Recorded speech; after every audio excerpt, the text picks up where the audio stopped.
The voice of Husker Nation is on the air. This is Hail Varsity Radio. Insight, opinion, expertise, along with the biggest names talking Nebraska sports.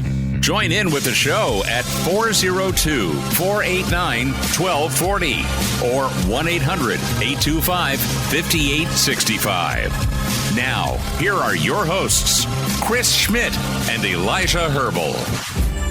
Welcome to it, Roadshow Thursday. It's Hail Varsity Radio. We're powered by Cornhead Lager out in the great outdoors, the magic, the spectacular views, and, of course, incredible temperatures, even in August here at the Pinnacle Bank Championship.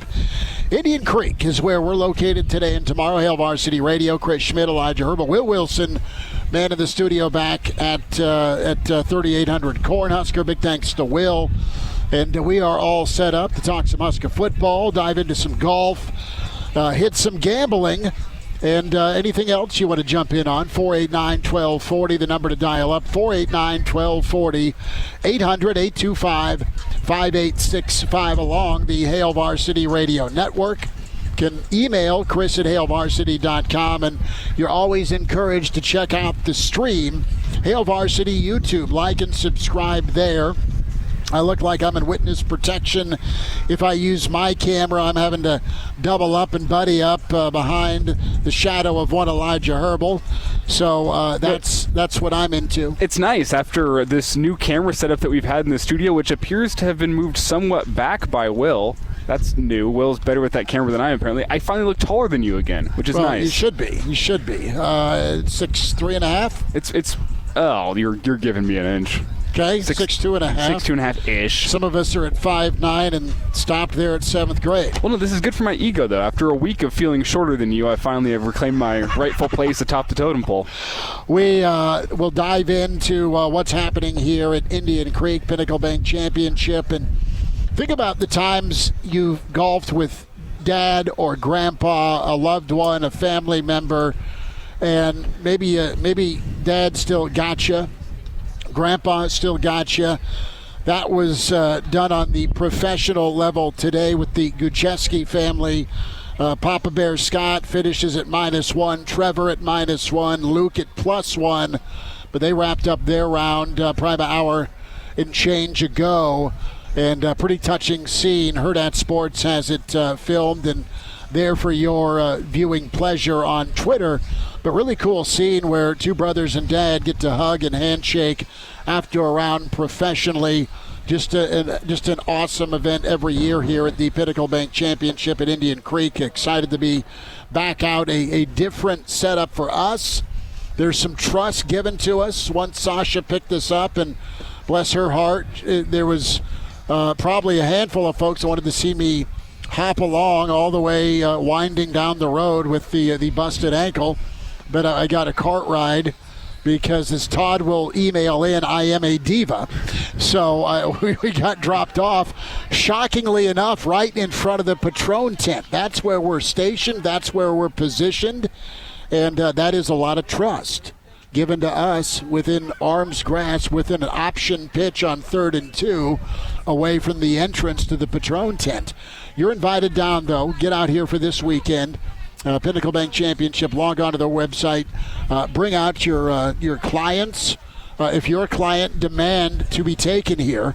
It's an incredible setup. We're not far from the food venue here between 17 and 18 either. Oh, it's beautiful. It's a beautiful setup, and I'm starting to think maybe we need to do a steak and a shot of Patron bet at some point during the show today. Could be a good idea, but it's a fantastic setup here. We got 17 directly behind us. Par 3. Par 3. There's some guys out there putting right now, so I'm going to make sure little breezy. Not disturb them. Some of us need to club up into this wind. Will Wilson not among them. No, Will Wilson absolutely smashes them out of the tee box. See, to me, I'm looking at this. All these guys are landing it directly on the green. If I was playing this par 3, every single spectator here would be in massive danger.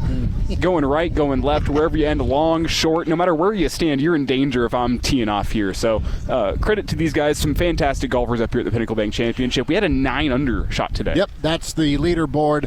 Better to be long on a par 3 than short. That's my motto. Depends how long. Well, that's true. Less damage with the wedge, Will Wilson. Give yourself a little credit. You're a pretty dynamic golfer. I don't know. I mean, that's very nice of you to say. I haven't played in probably I owe both months. of you money on the course, so I mean, it is what it is. I don't think you owe me money. I don't know, man. I don't know. I don't shake hands for money on the golf course because I know that is just a donation. Nah, for sure.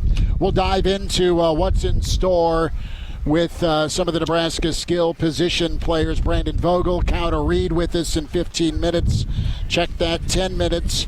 Gary Barnett, Coach Barty loves him some golf and is all about getting out to this course one day. So we'll talk to him about the Buffs and about the Big Red. Coach Barnett at 5. Danny Burke, the Burke's Best Bet, Burke's Beat. He is back. Danny has been on a string of bachelor party trips and trips to Wrigleyville. He is back at it to talk some college football futures with us as Nebraska moved up a little bit in the desert when it comes to odds to make the college football playoff. Still a healthy and hefty payday for you if you put futures money on Nebraska, but a little less ROI on that now compared to what it was at the beginning of the week. 489-1240 to get in. So let's stick with the gambling theme for a moment and just ask a hypothetical. Would you consider yourself less of an American if you were betting against Team USA? I'm going to abstain from this question. Ask your co-host Elijah, Schmidt. No, there's two sides to it. There's research and data that indicates European or other countries have a better chance to score. The points per game numbers say that European teams will score, on average, more points per possession than Team USA just because there's more ball reversals and passes. It's what Fred does with his offense. He wants the ball moving, and you find the open shooter and you drill it. There's a lot of instances where it's rebound, outlet, let's jack up a three with Team USA, and quite frankly in the NBA as I go old man and scream at the cloud. All that being said, is it just good business sense to take the points and bet against Team USA, or say no, USA all day, and no matter what, hell or high water, go down swinging with the U.S., who did win today, 95-91, but they had to sweat to do it. I mean, they had to come back from down 14 points to open the fourth quarter, had to come all the way back the line. The U.S. was favored by 15.5 today, so they didn't even come close to covering. It's just, it's Elijah Herbel being unbiased is what it is. Whenever he's, and I'm not saying you're anti or un-American. I'm just asking the question, what would you do? I try to be unbiased with my coverage of Husker football, with Husker basketball, Husker baseball. That's what we spend a lot of time talking here. I'm going to be unbiased whenever I talk USA basketball, too. And I don't think USA basketball is set up to win in an international sense. I've said it before. I know they made it to the gold medal match. They're probably going to get it done. It's a great collection of talent, but that is not a team that is built to win at the international level. They are not greater than the sum of their parts, like just about every single team that they face are. Serbia today was greater than the sum of its parts.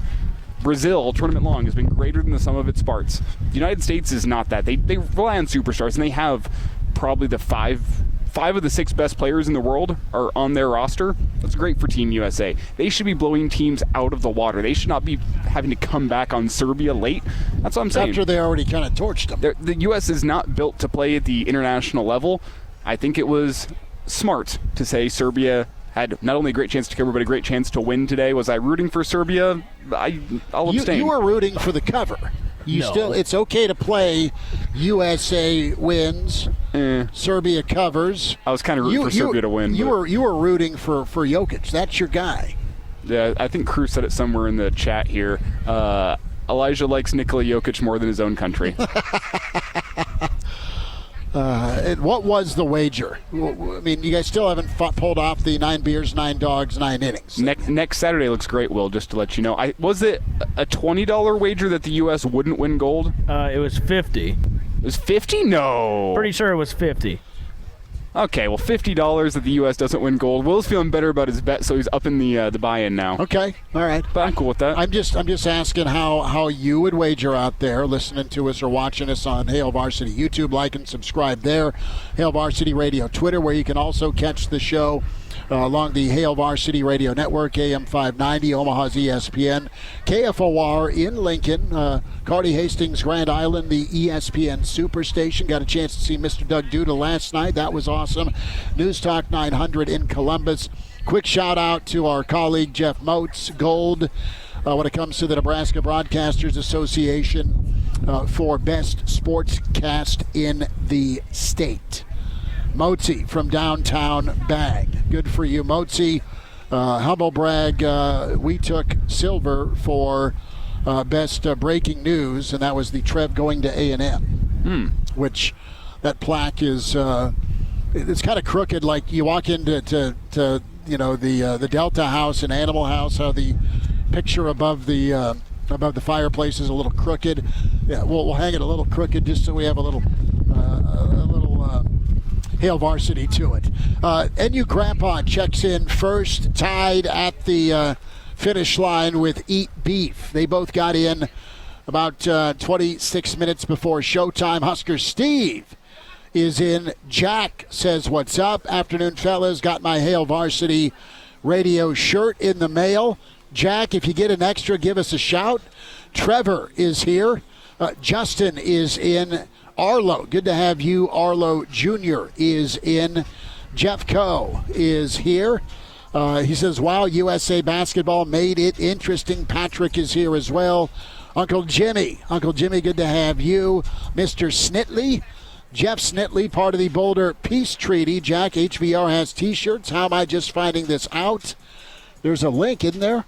Yeah, you can go to hurrdatsports.com. Right. Trevor is in. Tuck says, let's have a day. Tuck, we are next to the Patron Zone. We will have a day. Good to have you. Tuck in. 3-Putt says GBR. And I like hearing from 3-Putt. Coach Brandon is here. And Anonymous says, if they lose to Colorado again, this program will be dead to me. Already worried about them Buffs. Cliff is back in Florida. From the Wilbur Check days. Cliff, hope you're all right. The heat index 107. It's a incredible 74 degrees and slightly windy. Andy is in. Andy, good to have you. Black Hills Brennan. I'd say a pro V1 that it's been nicked by a mower. Historically, superior ball is playable and flies true. He doesn't look as pretty. He's talking about hitting into the wind. Well, he was asking if Nebraska football was a golf ball, what brand would it be? Thank you for giving me some better context. Yes. Oh. The Pro V1? A recycled ball that hasn't died. It's your favorite ball. Because let's be honest, they've been through a billion coaches. The Pro V1 that you left out in the rain for a night, and you're like, well, I think I can still play it. It's no chance it's been waterlogged or anything like that, and it's definitely not hitting the same as before. That could work. Andy says needle and asks what we're drinking. Just water right now, 489-1240. Who is not in is Mr. Hawthorne. He has committed to Iowa State. Nebraska in hot pursuit for the talented linebacker right near Ames. He says, I'm staying home. Big-time poll to stay in the region and be part of the Cyclones. Iowa State, a good program. Iowa State, a Big 12 program. Body type and ability, Hawthorne could fit the Big 10, but it's not to be. The good news is Nebraska is still in the running, fellas, for Christian Jones. That is the must-get for Nebraska here coming up for 2025. Well, and you talk about Hawthorne for a second here. This one felt like a case of heart versus head with Hawthorne, where the heart's telling him, stay home, go with the school you grew up supporting in Iowa State. I mean, it's similar to whenever you have a Nebraska kid that grew up supporting Nebraska and it's down to Nebraska and some out-of-state school. It's that same argument of, the team that you grew up supporting is always going to have a special place in your heart. With Hawthorne, the selling point with Nebraska was stylistically, you're a Big Ten style player. The Big Ten is going to be one of the premier conferences in America. Do you want to go play for the hometown school or in one of the premier conferences in America? Heart versus head, and the heart wins out. You see it a lot of times in these recruiting battles. It's a tough loss for Nebraska with as much resources they've put into Will Hawthorne over the last couple of months. They really liked him. I think he kind of fits that mold of a guy who, maybe because of his hometown, is a little bit under-recruited. I think he's going to be a great linebacker someday. Iowa State gets a big win there. And now you look at Nebraska has left. They're kind of fighting a couple uphill battles in some of the top recruits they have left. David Sanders Jr., Isaiah Mosey, Michael Terry III, Christian Jones, all guys that are being recruited by the who's who of America. And Nebraska is going to be in a dogfight to land any one of them, let alone all of them. So as for Nebraska stands, I think Will Hawthorne was the guy you probably felt best about as of 2 weeks ago being a Husker. He's off to Iowa State. Let's see what Nebraska can do with these other guys. It's going to be a tough sell, and it's something we've talked about plenty on this show, selling hope. That's what Nebraska is selling right now, and it's hard to sell hope whenever you're fighting against the heart, such as it is with Will Hawthorne or with a lot of these other guys, the proven experience and the proven winning that you can get at the Texases and the Oklahomas and the Oregons and the Tennessees of the world. Well, the goal for Nebraska is to prove it early, prove it middle, prove it end, have a breakthrough successful season just for their own benefit. But the residual on that is going to be more recruiting wins because you're going to show that proof that you are a program that is on the up and coming. And you do that, you have a chance to start out with some momentum. Hail Varsity continues. Brandon Vogel, counter read on the way here at the Pinnacle Bank Championships. And now, back to Hail Varsity Radio. Todd checks in. Chris at HailVarsity.com. Silver award. Sounds like second place to me, and everyone knows that that's just the first loser. If you ain't first, you're last. That's right, Ricky Bobby. Todd, I will work. We will work to be better next time there's breaking news. A guy that's all over Husker news is Brandon Vogel. Counterread.com, at Brandon L. Vogel on Twitter. Vogues, it's good to see you, man. You're locked in on the old football and volleyball media days for Husker volleyball. We'll get some thoughts from you on that in a moment, but I want to start off with your take on tequila. You've been a world-renowned, at least in my book, bartender at one point in your career. And what would you put in Patron? Would you just do a regular margarita? Would you just do a shot with a lime? Are you the Charles Barkley drink of choice, which is soda, tequila, and lime? How would you attack a drink in front of you at the Patron zone to our right? Yeah, it's tough to beat a classic margarita for me most of the time. I think if you're especially if you've got a clear tequila, an unaged tequila, anything above that, then I start thinking about maybe just with some ice and a twist of lime. Also, really enjoy a classic ranch water with some Topo Chico or soda water if you prefer. That can be pretty good as you get into that middle zone. So that's kind of my tiers for tequila. With Patron, you're gonna be sitting pretty no matter which way you go. But yeah, I probably mostly go for the classic margarita. The $1 million question, though: silver tequila, gold tequila. Yeah, if I'm ordering a margarita, like, I'm fine with the silver. If it's something I want to potentially drink a little bit closer to straight or neat, I'm gonna go gold. Give me something a little bit aged. Vogel said, "If I'm taking shots, give me the gold." So, did you judge patrons that went blended and flavored, or were you just strictly all right? The folks who order their tequila on the rocks they're my first team. Yeah, never patrons, just you, Schmidt. The umbrella, the umbrella drink. There's a spot for a blended tequila, but I tend to enjoy ice more. I like it. Brandon Vogel's with us, counterread.com. Ups and downs, man. That has been the story of Nebraska's offensive tackle play. You had some ups a year ago with Ben Hart and what he was able to achieve and came back for more. You have poor Teddy that went down for the third time in his career, and now it's Turner's turn to get some confidence and see what he can do. How are you 3 weeks from the season now gauging this Husker offensive line? Yeah, I mean, I think going into the season or going into fall camp, I thought that was a group that was one of the strengths of the team, and I think it still is. Nebraska lost a little wiggle room, and obviously you feel horrible for Teddy. Just you feel horrible for anybody, no matter who they play for, to kind of have the injury luck, for lack of a better term, that he's had so far. That said, you lose wiggle room, but it's not the worst spot for Nebraska. Turner Corcoran has started 30 games. We just watched, I think, last year, his right tackle compatriot, Bryce Benhart, kind of had the best year of his career. And, you hope, well, now, one, he stays healthy, and two, maybe that sort of a late career rise is on the table for him. And I think it could be. Last Saturday at the open practice, it was Corcoran with the ones. So he's certainly capable of doing it. You lost some depth, and you're going to deal with injuries up there. So you get a little bit younger, a little bit more quickly, losing a guy who probably could have contended to start at a key position.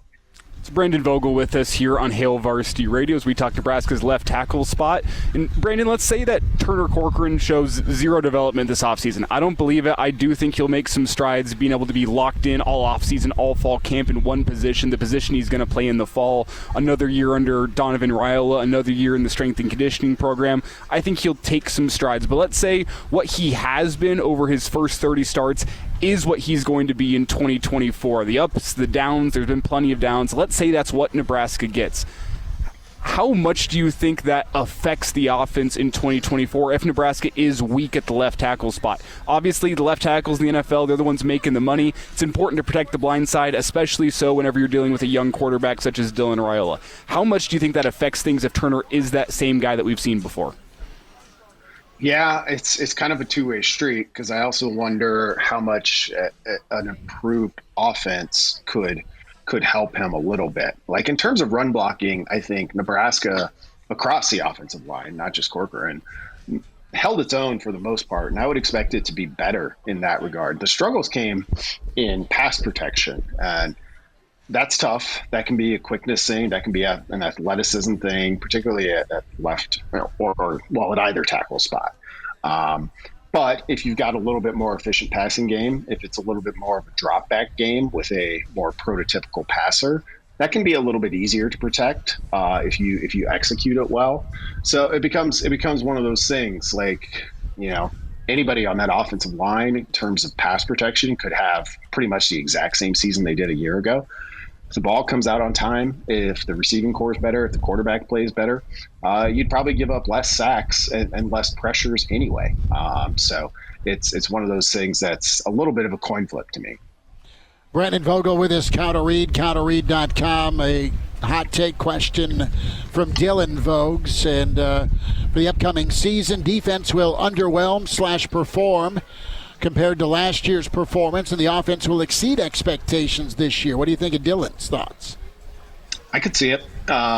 It depends on what it would take. The key to that question for me would be, what would it take for the defense to underwhelm? Because they gave up 18 points a game last year, right about 18.4 or something like that. They could easily climb into the 20s, and if the offense improves by 10 points, nobody cares. I wrote about this on Counter Read on Tuesday of what I think is kind of realistic and kind of fair for the offense.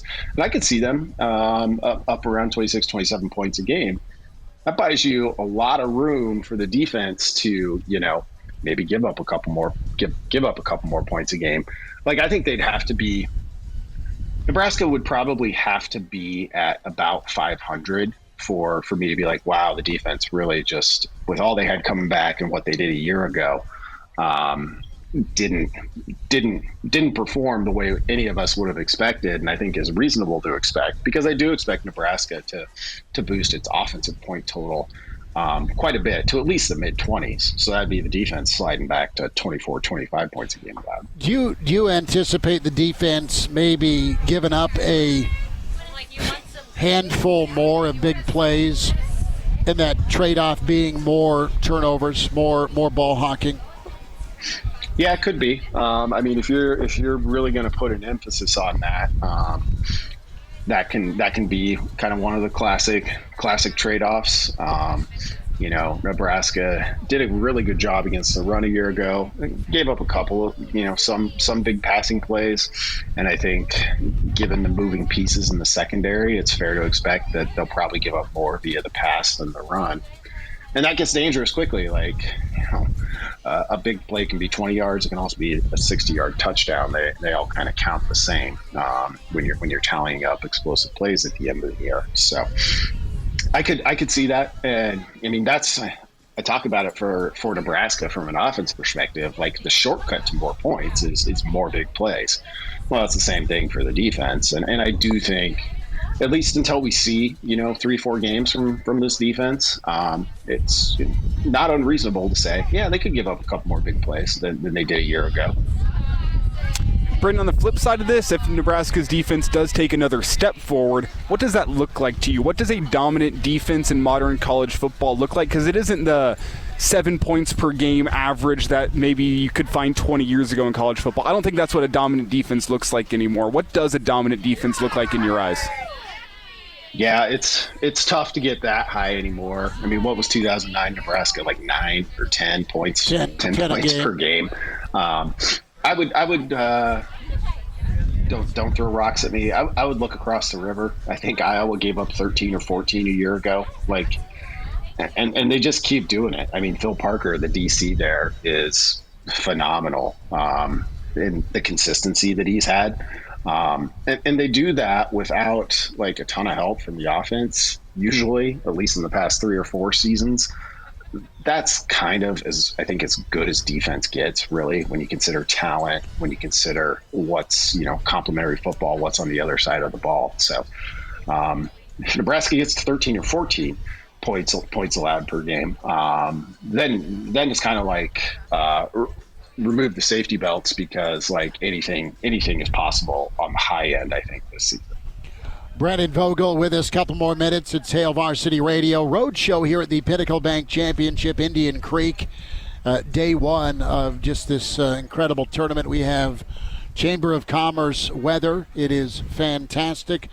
Vogues, as you dig in, UTEP around the corner, I'm interested to hear from you what's coming up down the pike here from Counter Reed. What are you and Aaron working on, bud?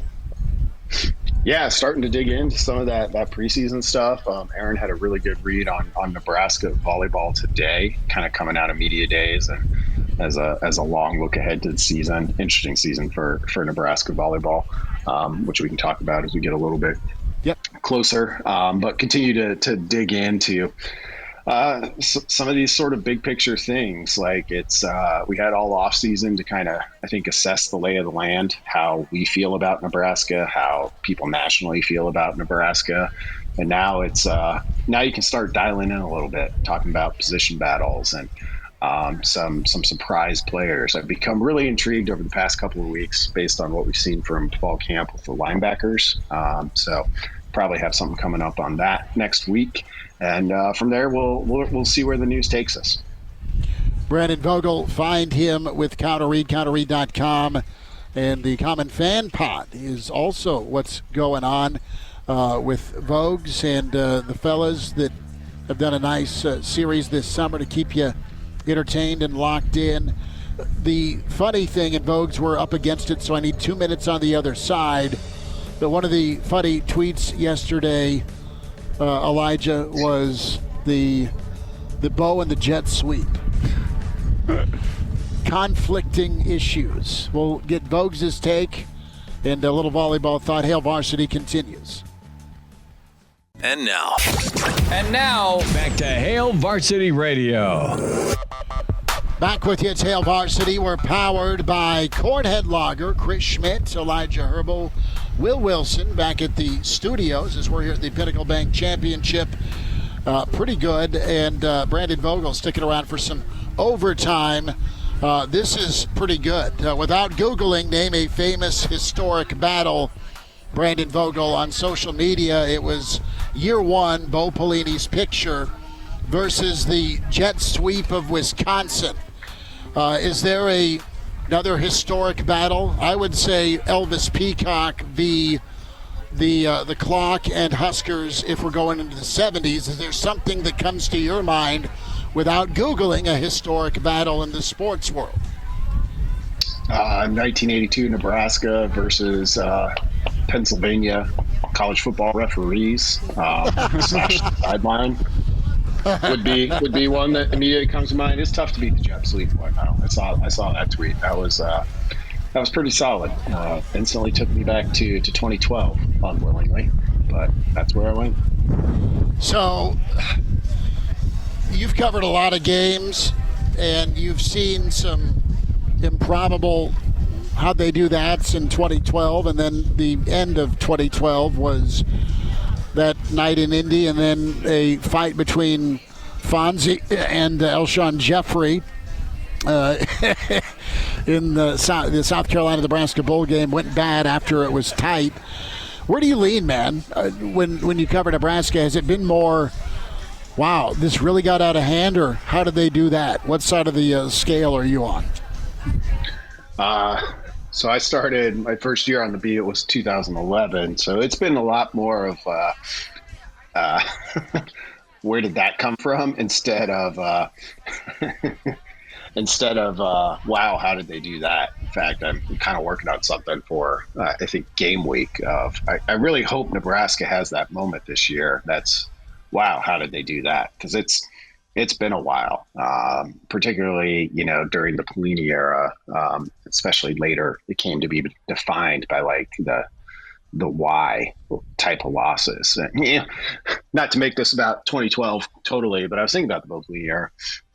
I think part of the reason it was so consistent, and I'll tie this into 2024, they were really good at defensive tackle. When you look at it, you had Sue, you had Crick, Baker Steinkuhler.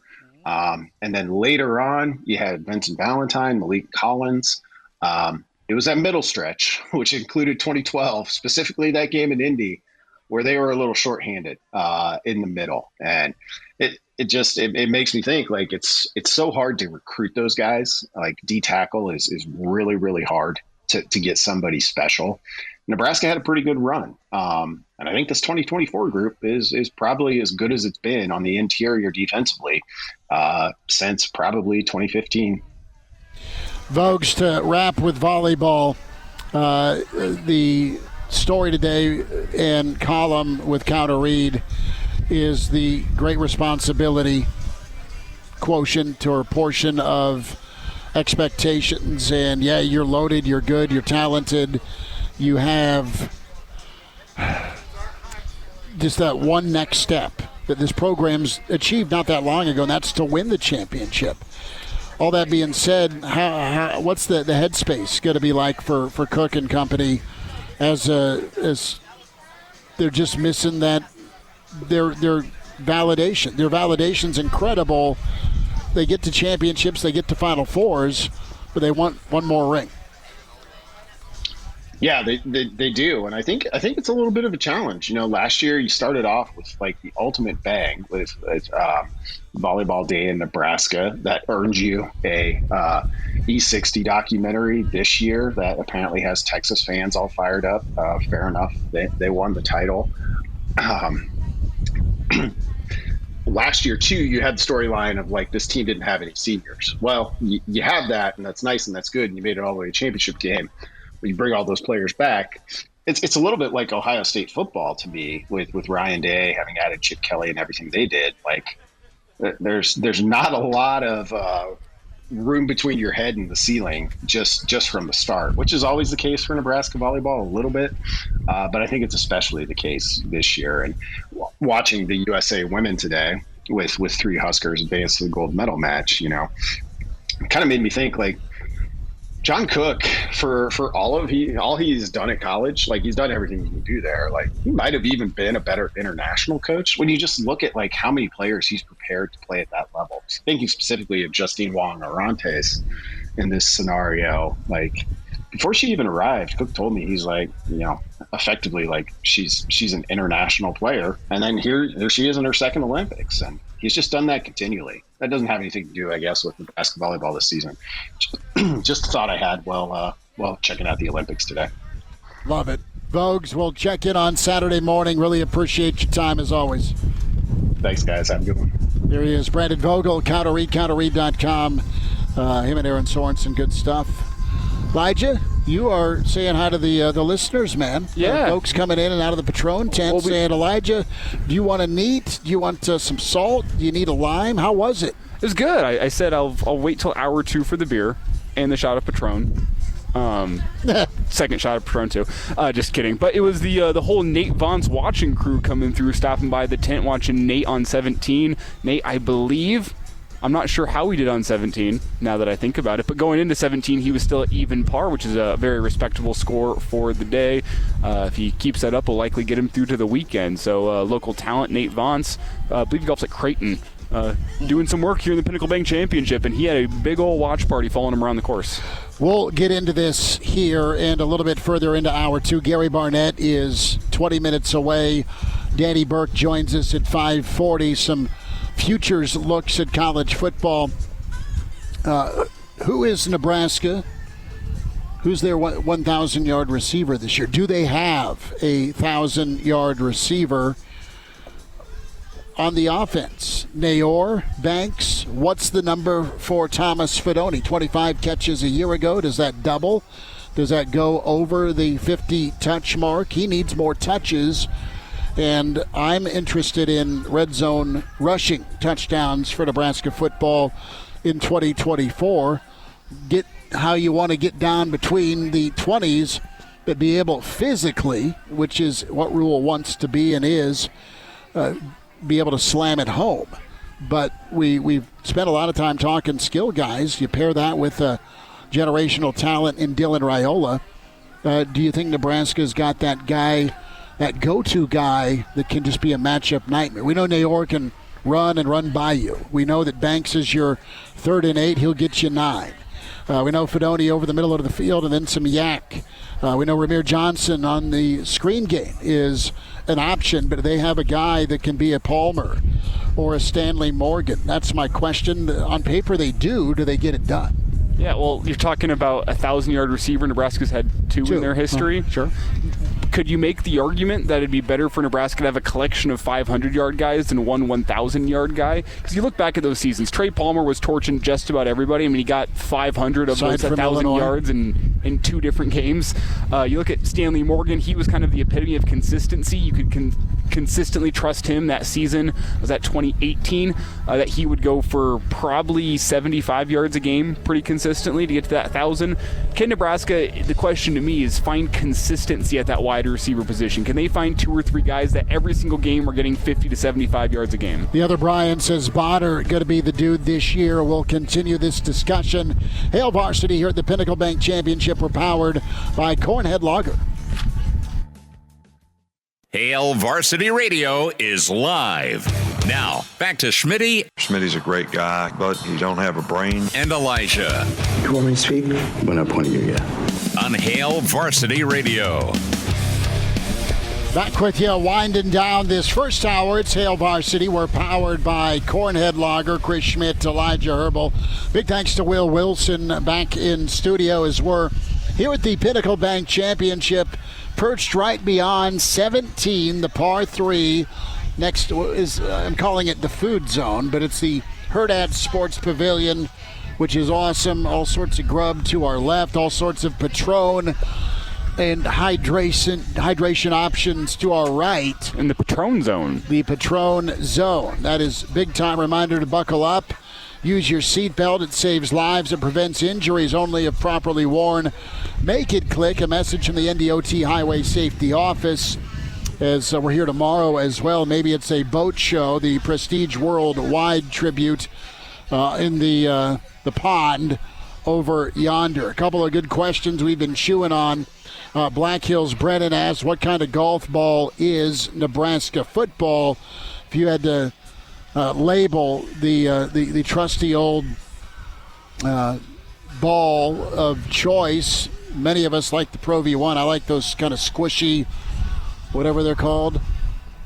What? You know, the color squishy golf balls. Oh, the Super Softs? Yes. Yeah. Those I like those. I'm not saying Nebraska soft, but that's if I'm buying new golf balls, that's what I'm. Those are the Titleist, yeah. Are they Titleist? They might be Titleist. I don't know. They're Callaway. Yeah, they're Callaway. Callaway? Thank okay. you, Will. I have some of them in my bag. The bright yellow ones, so I don't lose them. The green. I like the green or the orange. But we had a commenter in the stream, Hail Varsity YouTube. Like and subscribe there. Say that Nebraska is the range ball with the red stripe. battered and bruised. We'll put that up.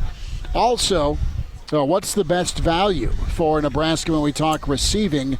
A bunch of guys getting 500 or more, or one go-to difference maker. Scott, with that, chime in. Nebraska is a driving range ball with the red line running around it. Been whacked around a lot lately, but still findable. Still there. So I think that's the best description. That's pretty good, yeah. I would go recycled, but it, is what it is. Well, it's like it could just be one of the balls that used to be great, but now it's in like the 99 cents a ball basket at whatever course you're playing at. It's been beaten up just a little bit. And Nebraska it's like finding that someone else's lost golf ball. You're going to put it in your pocket. And it's got potential to be great. You never know until you tee it up. I.e. the TV eyeballs. Like, you might tee it up and it doesn't look great, but it's still going to fly great. Possibility. It might just be the right ball for you. You never played a Callaway before. Just needs washed. Dried off a little bit. And a little tender loving care. A little bit. Maybe a spit shine. Something. I think if you wash it, it'll still fly straight. You just got to have someone competent swinging away at the tee box. And I think you've got that. Well, not with us. No. If we're talking us. Yeah. I'm talking Matt Rule. Yeah, metaphor of the program. For sure. Matt Rule's Will Wilson. Possibly. We are Scott Frost and Mike Riley. Wow. We are not going to knock that thing straight, but we call him in off the bench. Will Wilson's going to make that thing go 350 yards right down the middle. Who's who? I mean, we are near the Patron zone. Who's Mike Riley?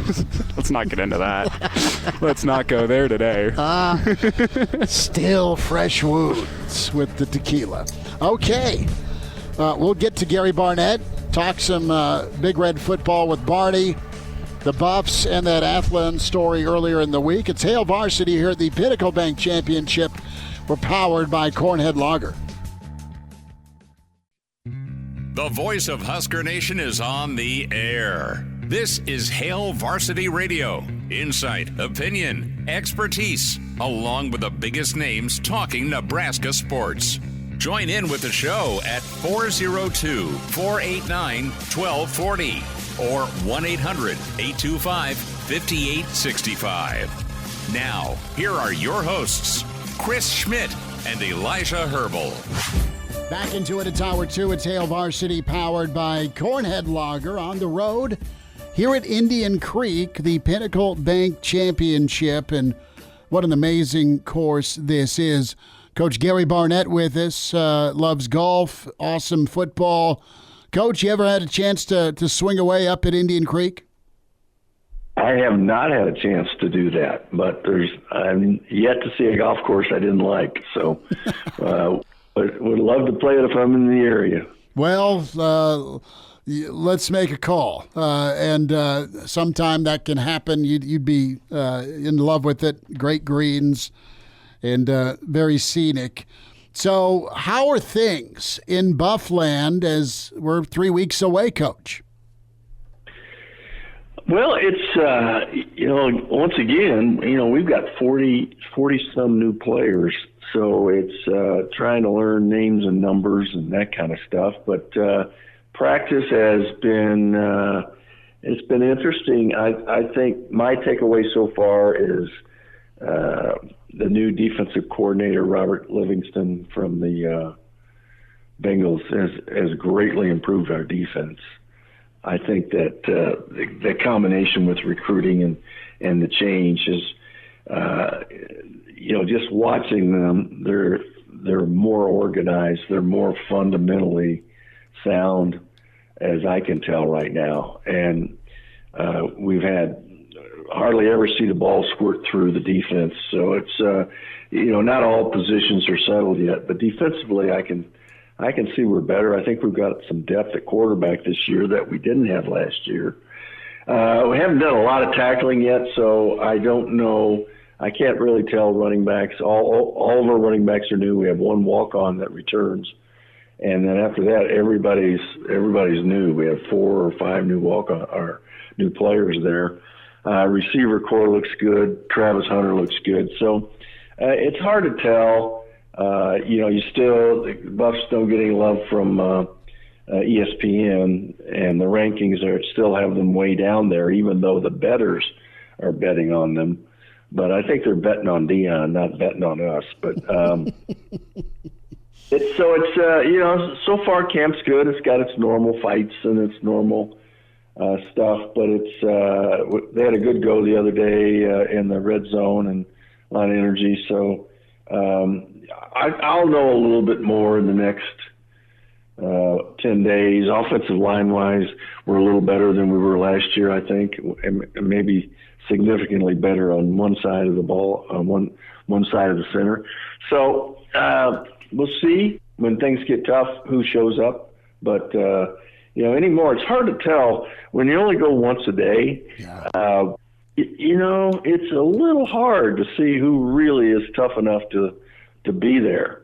And the grind, even though everybody hates the grind, the coaches and the players, the grind is good and has been good, but they don't have that grind right now, and they have to create the things that you get from the grind sort of artificially. So it's interesting to watch.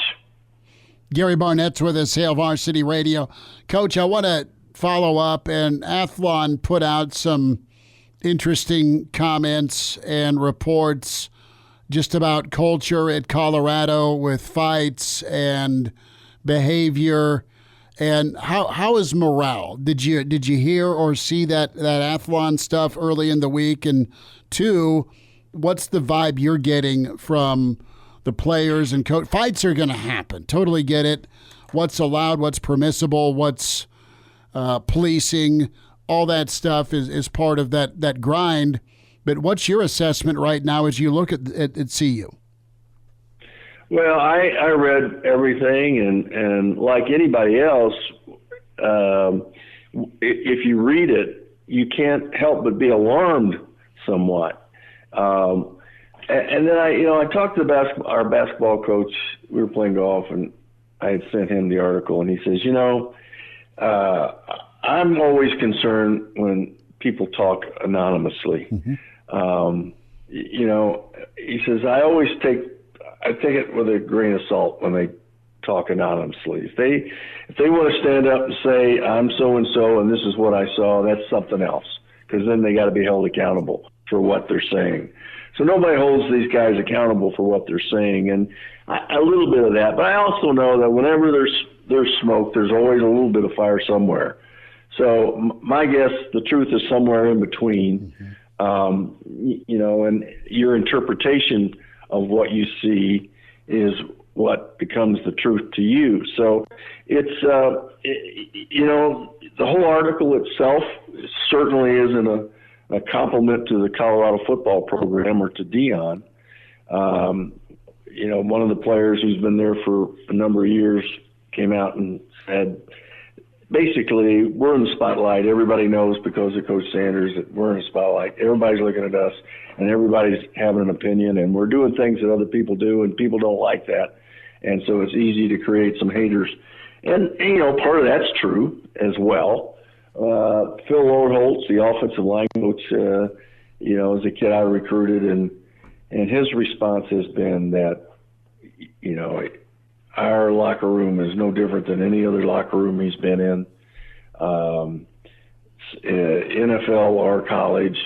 So, I take a little bit, and that's Phil Lodeholtz saying that, and he's standing up and saying that. So, so I don't know. I think I do think that there's no question that Deion Sanders is a lightning rod. And the people who have come to play for Deion Sanders and the way they've come to play for Deion Sanders become little lightning rods. And so anything they do is really closely observed and evaluated and opinionized. So, but that being said, there's got to be some stuff going on that you and I and the average fan doesn't approve of. And, he's just got to keep on it and, do what he says he's going to do, and we'll see what happens. Gary Barnett's with us, Hail Varsity Radio. Do you have a reaction to the NCAA's show cause on Harbaugh? You know what? I feel the same way about Harbaugh that I did Herm Edwards. The violations those guys committed at a time of a pandemic, national worry. Everybody agreed to lock down. Everybody agreed not to recruit. Everybody, those were the rules. Those rules being broken that way is just like sticking your middle finger in the air to the whole system. And those two guys deserve whatever they got. Now, Harbaugh isn't going to be around to serve his sentence, of course, but I'm a Harbaugh fan. I really am. I really like Jim Harbaugh, and I like the fact that he's so different than everybody else. But when it comes to those violations during COVID, doing what those guys did, that was a blatant, I don't care about the rest of you guys. I care about me, and that's what we're going to do. So, they can make it worse as far as I'm concerned. So it's just too bad Jim's not going to have to serve that because he's in the NFL now. Coach Barnett, I want to dive into a situation in Lincoln, and that is the projected left tackle out for the year with an ACL, Teddy Prohaska. Teddy has had 3 times in his career where he's lost a season due to injury. Now, Nebraska's backup is a guy that was pretty highly recruited. What type of ripple effect can this have as the offensive line is so key? You've got a freshman quarterback. Should that change the outlook on how the O-line can perform? The kid that was also vying for the starting spot has got 31 career starts. He's had up and down times in his career, but there's talent there. I think it's been more of a confidence issue. But one guy on the line going down does what to you as a coach? Well, not much, considering this is the 3rd time it's happened. You sort of get used to it after a couple, and you feel really bad for the young man, and you know how hard he's tried and how hard he's worked to get into that position to be the guy, and now he gets hurt. But, every other guy in that room is working hard, and every other guy in that room wants to play, and every other guy wants his opportunity. And that you understand that, especially more so in the offensive line than any other position. And the teamwork's required. So if you started 31 games, let me tell you, you're a veteran. You're a guy that gets it. You know what it is. You're trying to be better. You're doing everything you can to be better. And so everybody supports each other so much in that room. Like I said, more in that room than any other rooms. So I feel bad for the young man, but it's another man's opportunity. And the other guys will, it's not going to affect them. It really isn't. They're going to feel bad for him, but they're going to, reach out. And the other guy's got some starts. They know who he is. They've been around him. So it'll be business as usual. I want to ask you about Nebraska's offense. Coach Rule, in a national podcast this week, said the offense is catching up to what the defense is, and that's a good thing if you're a Nebraska fan.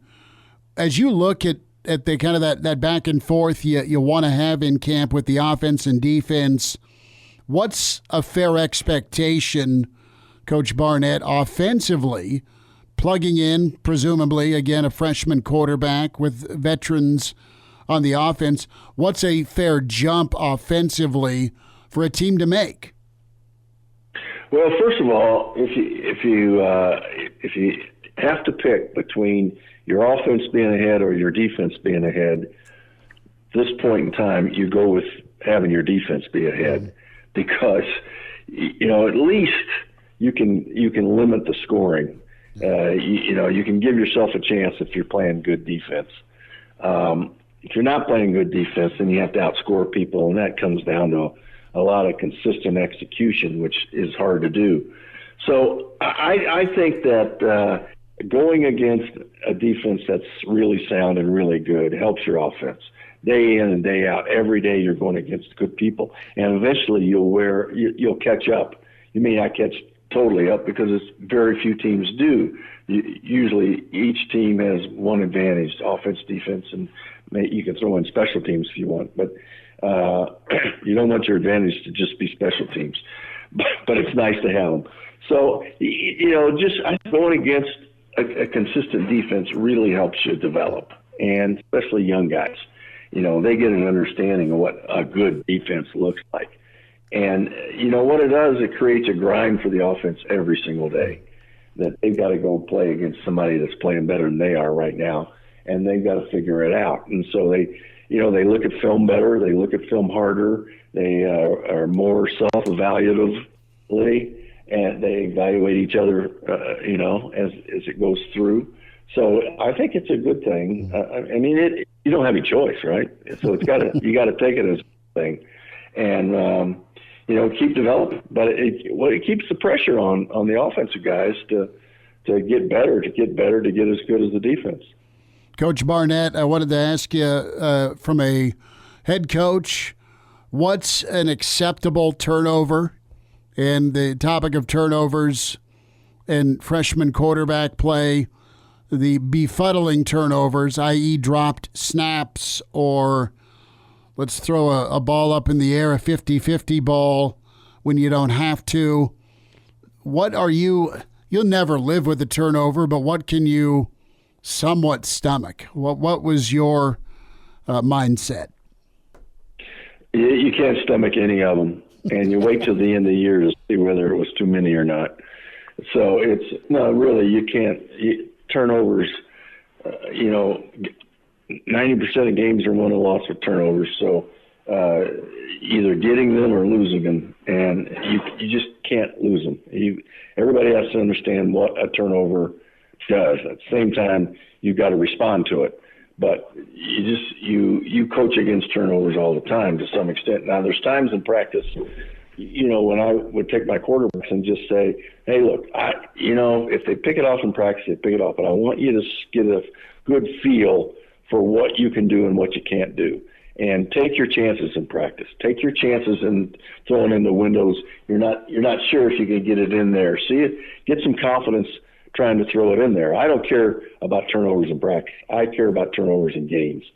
So you can coach off of those turnovers in practice, especially if you give them the freedom at the quarterback spot to take some chances. The running back spot, there's no excuse. Receiver, there's no excuse.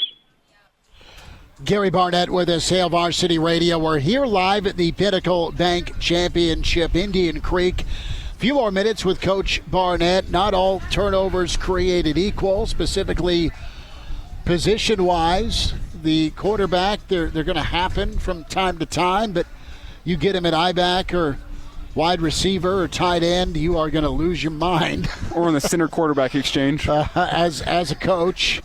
And, turnovers are something important. We'll dive a little bit further into that. The turnover in practice, does that travel to turnover in game with the same play call? So we'll hear a little bit more from Gary Barnett as we're here at the Pinnacle Bank Championship, right between 17 and 18. Got to see the master of ceremonies, man. Dwayne is DJ in here. That is awesome. We're here at the Hurrdat Pavilion next to the Patron Zone. And now, back to Hail Varsity Radio. Back in Hail Varsity, we're powered by Cornhead Lager, Chris Schmidt, Elijah Herbel. Here at the Pinnacle Bank Championship, more with Gary Barnett. Did that translate if a guy is throwing picks in practice in certain situational moments? Does it freak you out? Does it change what you're calling or game planning? No, not necessarily, unless it's absurd. If same guy. What's absurd? Well, 1 a day, 2 a day. Yeah. On the same play. The same guy. That's too many. And so yeah. But I remember Darian Hagan one day, and we're in practice, and we had a post route, and I had told him a couple things, and so he throws a pick in practice, and I just walked over to him. And I said, "Okay, look, let's change this read a little bit. Let's do this." And McCartney was just sitting there listening, and he says, "Is that all you have to do?" I said, "Yeah, that's all I got to do with Darian, and he'll change it." And so it depends on the kid a little bit too. And I mean, Darian was a guy where, he didn't want to make any mistakes, but he also wanted to know what he could do. And so if he throws a pick or makes a throw that you could help him make it better with your advice, then that's what you did, and he took it. I can hear Mac just, huh? I mean, was that? Yeah, exactly. Oh, you have to steal him? Does he expect me to rip him? And I go, let's don't do that. Let's try this. So, anyway. No, but Darian was no question. No, that's big. Gary Barnett with us. 3 teams that could make playoff runs. Coach, I'm going to lay them out there before we say goodbye as we look at 2024. What's your feel on Penn State, this playoff, Ole Miss, and Miami? Of those 3, who do you think could have, as we get the crystal ball ready before anything's official, who could have a good deep playoff run? Well, playoff run or deep playoff run? Let's say deep playoff run. How's that sound? I'm not sure any of those could. I'd say of the teams, I would say Ole Miss maybe, just because I think they're loaded. Penn State, they just seem to get themselves to a certain level and then it's over. They certainly have the talent to make the run, and I think they're in a league where they might be able to do it. Miami, I just don't trust Miami. I never have, never do, and so maybe so. But to me, the team that played the best and had the most talent was Ole Miss last year. With Ole Miss and Lane, they continue to get skill, talent. They are really well funded with NIL. But as, again, we say goodbye, what is it about Lane's offense? And tell me what he likes in a quarterback, because Ole Miss has not necessarily had some of the big-name quarterbacks, but they've gotten pretty consistent play out of quarterbacks, and their skill talent's been big time. Well, I think Lane's a really good quarterback coach, and so I think just the fact that they've done so well with what they have gives that he should get credit for that, as well as the young man and the team. But I think he's a good quarterback coach. I think he appeals to he's sort of got that little edge to him that right now people like, a lot of people like, and a lot of players like. So I think it's a combination until it wears off, until he doesn't. So combination, I think he's a really good coach. I think in today's world, he's sort of, in some ways he's the guy you like to hate. In some ways he's the guy that sort of represents the attitude of college football now. So, I think he's right now in the right place, right time for Lane Kiffin. Gary Barnett, Coach, enjoy your weekend. Hit them far and straight, and we'll get caught up again as we get closer to the season. Thanks again. I'm going to settle for straight. So, talk to you later. Take care. Gary Barnett with us, Hail Varsity Radio. Of coaches that Nebraska fans probably have a comment on, Lane Kiffin's there, and Lane was pretty cool to tweet out about Coach Osborne, being at Papa Bear Kiffin's funeral earlier this week, last Sunday. And, Lane's someone that you can still kind of claim. I mean, he was born in Lincoln, and we're working on 20 years. The last time Lane was on the show when he was OC at USC for Pete. But, no, Lane's always been somebody that I get a kick out of, and I got a kick out of him and Pirate during the pandemic, being at the Capitol. And there's a whole bunch of people in masks looking scared. And that's understandable at that point in time. And then those are the two guys in the class in 7th grade that are pulling each other's masks and snapping one another.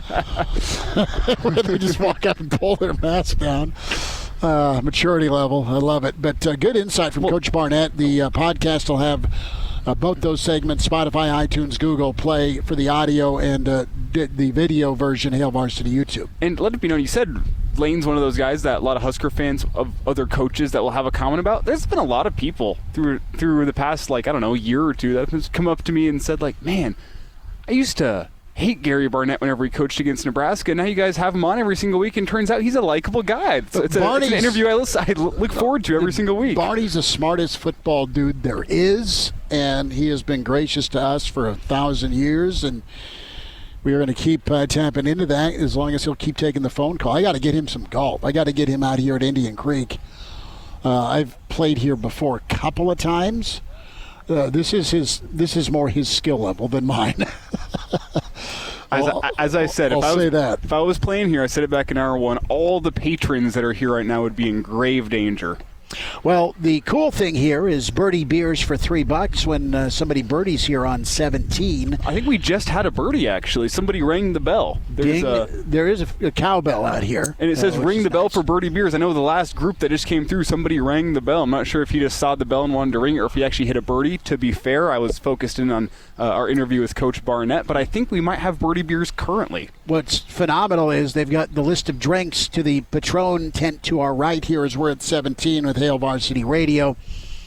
And then they've got Jam's Grub here. That's chili nachos. That's carnitas, tacos. That's blackened chicken. It's a dog. You guys could do your $9.99 here. I'm gonna audible from the 9 beers, Will Wilson and Elijah Herbel. Yes, 9 hot dogs, but it's 9 Patron shots. No, we could do it like this instead. We have 8 segments per show, Schmidt. We could make it the 8-8-8 challenge. 8 beers, 8 hot dogs, 8 segments tomorrow on Hail Varsity Radio. What do you say to that? That'd be all right. Where are we sleeping? under the table. Yeah, on the green, on hole 17. Sir, we need you to get up. It's 6 a.m. The golfers are teeing off now. That wouldn't work well. Also, never come back. No, these two, never again. How about what's the best value for Nebraska's pass catchers this upcoming season? 1,000-yard guy, several 100-yard guys, as in 500 plus. What do you think is the best answer for the Big Red? Quick shout out for our dear friend Jeremiah Searles. Searles blowing out the candles today, celebrating a birthday. I needed to sneak that in. But Nayor and Banks, I think, if Nayor is healthy and we get Wyoming, Nayor, I don't play, forgive me. Nayor is somebody that can average 24 a catch.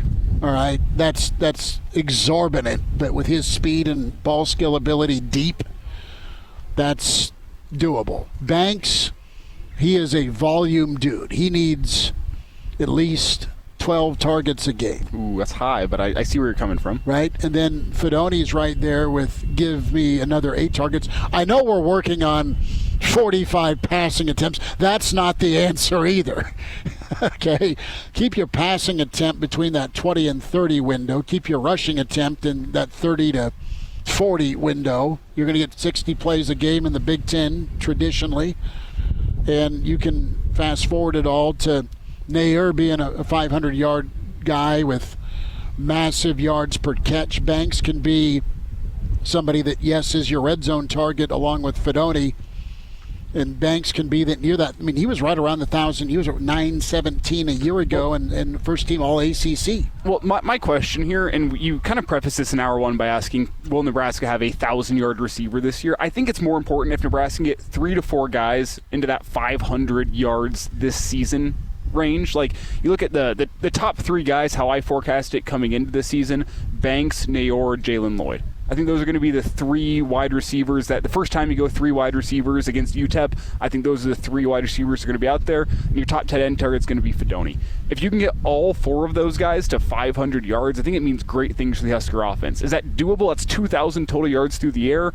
I think that's doable for Raiola, especially when you consider there's probably another 500 to 750. I think he's at 2,800, don't you? Minimum? It's 225 yards a game we're talking there. Is my math mathing? That's fine. If he's averaging 225 yards per game, we're looking at about 2,800 yards through the air. 2,000 to your top 4 targets, another 800 to go around for your Malachi Colemans, your Ramirez, your Carter Nelsons. That sounds about right. What's your check down yardage? What's your check down yardage in that portion of the offense? Yeah, we went over with Barney this segment. Who was chiming in on that on the stream? Always like and subscribe to Hail Varsity Radio on the stream. Can watch the show that way. Stank Nooner says segments run over and it becomes 666 instead. No, I do not want to welcome the devil into this show like that. Nope. Sorry about that. I take it back. Brennan in the Black Hills says we found a homeless guy sleeping on the cart path on the way to 13 a couple of weeks ago, 10 minutes prior to a member guest tournament. And the interaction went similarly. Sir, we need you to please leave. That was not Elijah or I, but Brennan, we need to get back into the Black Hills and play some golf with you, dude. That'd be a good time. Moonbot asks Gary who. We're talking about Coach Barney. He does not live in Nebraska, but he's golfed here quite often. I think he's lost a golf ball or 2 at Firethorn. And out in western Nebraska, he's a big wild horse guy. So we'll dive into some gambling. That line moved on the Big Red when it comes to are they a college football playoff future? Danny Burke, Burke's Best Bets on the way. Hail Varsity live at the Pinnacle Bank Championship, powered by Cornhead Lager. And now, back to Hail Varsity Radio. Brent has RSVP'd in the stream. Hail Varsity YouTube, where you can watch the show Monday through Saturday. Weekend edition, as always, at 7:45. Chris Schmidt, Elijah Herbel. We're here at the Pinnacle Bank Championship, Indian Creek Golf Course, and lovely day. It is gorgeous. It is a little breezy, but it is non-August. I'll say it that way. Will Wilson, thanks to him being back in studio. Road show again tomorrow. Danny Burke, Burke's Best Bets, burksbeat.com.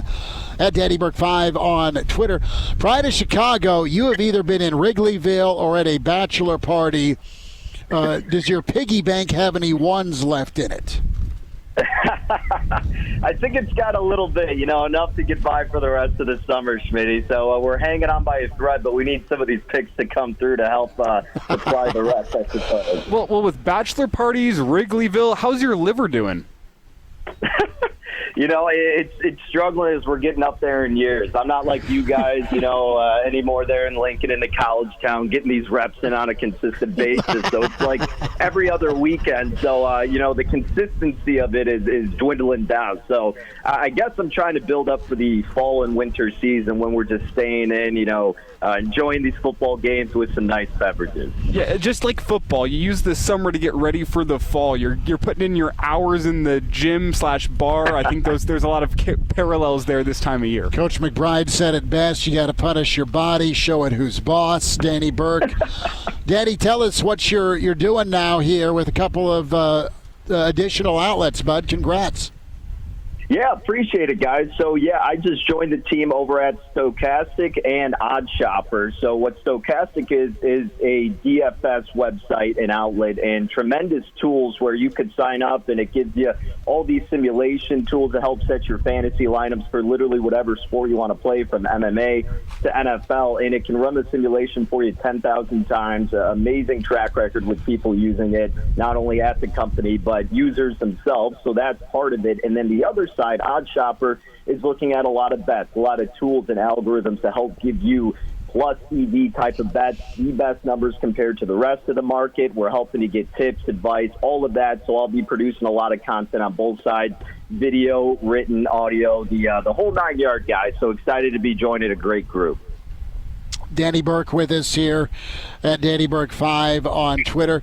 Danny, some movement line-wise with the Big Red, with the college football playoff and futures. What's your reaction to your friends in the desert, my man, and some numbers coming in, some lower numbers on Nebraska? Yeah, I believe Nebraska's moved from plus 1,800 to plus 900 to make the college football playoff. I will say this, guys. It feels like every summer Nebraska gets some attention in the futures market. And I think part of that is because of the loyal fan base. And, you know, when everybody goes and visits Vegas, obviously you don't need to do that now. But it's just, you know, the positivity surrounding this team from such a loyal fan base. Not that that's the sole direction of why the odds are changing, but it does play a part. Aside from that, what we usually see this year, there is some validity to it because there's a real chance that this team can start off 7-0, right? Heading into that game against Ohio State, which is arguably the best team in the country, Nebraska could be undefeated. Then you get UCLA at home. That should be a winnable game if all is going according to our expectations. At USC, tough road spot, but again, can be competitive. And then you could easily beat Wisconsin and Iowa. So look, I know we do this every year and we're bullish, but it's rule in year 2. The track record has proved itself. The defense should be as lethal, if not better. You just need the 5-star quarterback in Raiola to show out, which again, if he plays up to that expectation based on this schedule and the expansion of the college football playoff, why not? I don't hate a bet. I wouldn't talk anybody out of it. I mean, I think all us Nebraska fans to a certain extent are cautiously optimistic, but I could really see that path to getting there. Well, and Danny, to kind of underscore that, with as cautiously optimistic as Husker fans are, and I know as you go back for as long as I've been doing this show, and I'm sure longer, preseason, whenever you look at Nebraska lines, there's not always a ton of value there because there are Husker fans that will go and move the line. They like to put down their bets out in the desert. But whenever I look at the odds for the college football playoff, moving from plus 1,800 to plus 900, would that indicate to you there's some big name sharps out in Vegas that are helping move this line too?